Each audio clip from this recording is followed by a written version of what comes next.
that Angel Reese has just been suspended for the entire season and fined over $1.2 million for what she just did, as she was caught saying the Z word on live. Caitlin Clark, she will be missing Friday's game due to her continued groin injury, and Angel Reese has been suspended for Friday's game after getting assessed a technical foul Wednesday night for pimp slapping Aaliyah Edwards. Reese is suspended, so she won't play when the Chicago Sky take on the Indiana Fever, and the timing couldn't be worse. Her 8th tech, which will prohibit her from playing against the Indiana Fever, and 2, she's in some pretty hot water with her teammates about the Chicago Tribune article. She made headlines by calling out her teammates, but when people criticized her, she tried to soften and change what she said, which made things look even worse.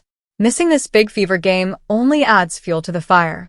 Is this just a rookie mistake getting bigger, or is Angel already struggling with the pressure of her own words?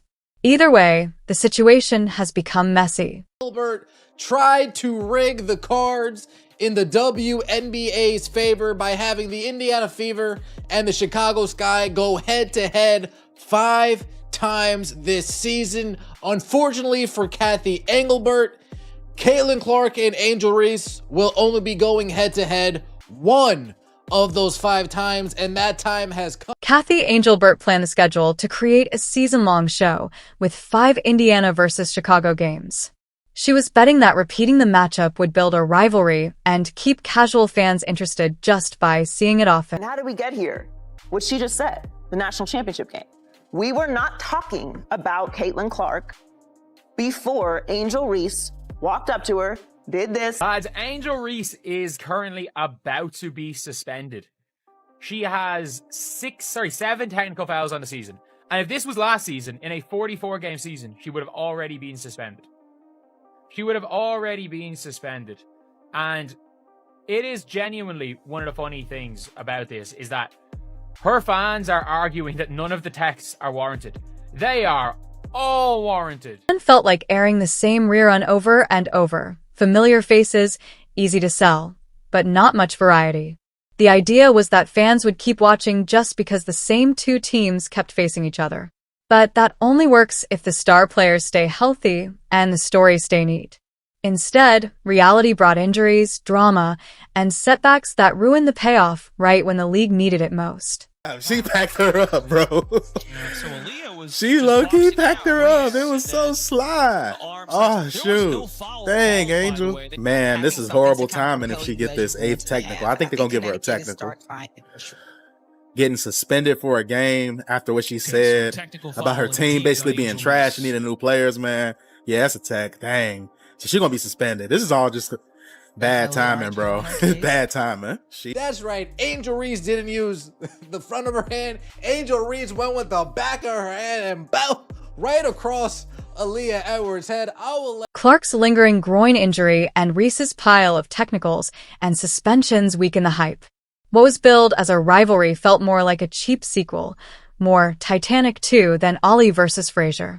When the league sells a star versus star matchup but can't actually deliver it on the court, the gap between hype and reality grows, and even loyal fans start doubting the whole idea. Tell you, when I picked my phone up and I looked at all of these damn alerts, I say, hold up, wait a minute. It is looking spooky. Angel Reese got suspended. Angel Reese threw her team under the bus. When the hell did... Friday night's absence came from her spinning backhand on Aaliyah Edwards. It wasn't really about boxing out or positioning. It looked more like a dramatic move straight out of a fight.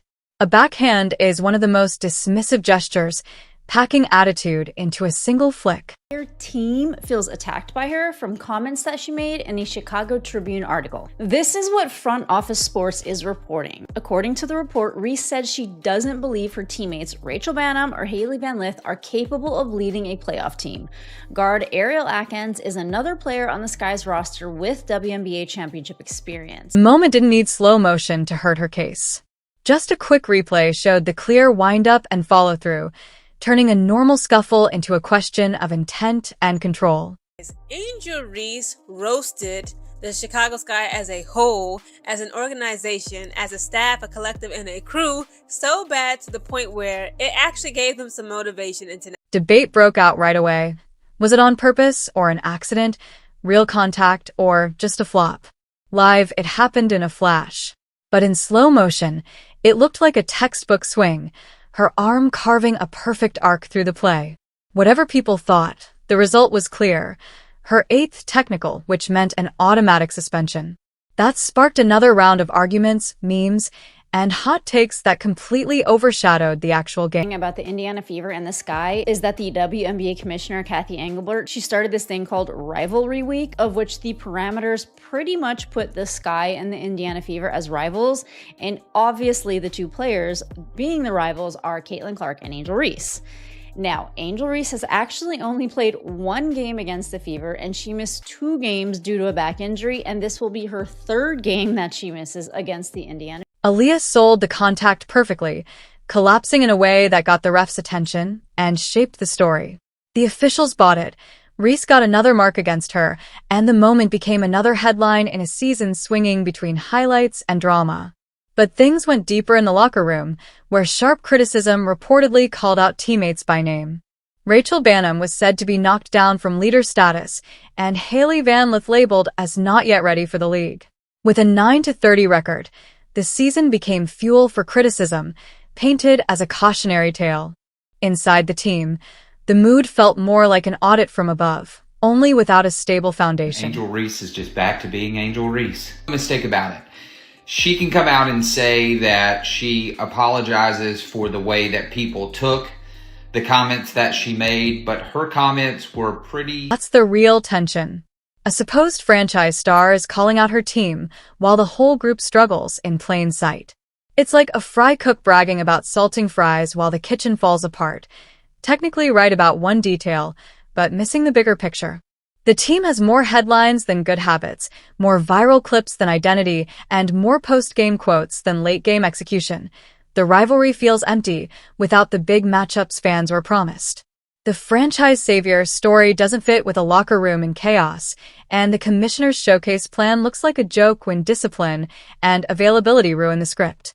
Simply upgrading the roster won't fix a culture where players take shots through subtweets and press conferences. What's missing isn't another scorer. It's trust, norms, and real communication. Team meetings have turned awkward, like therapy sessions in folding chairs, with players processing being called washed before the microphones even cooled. Then came the predictable apology tour. Didn't mean it like that.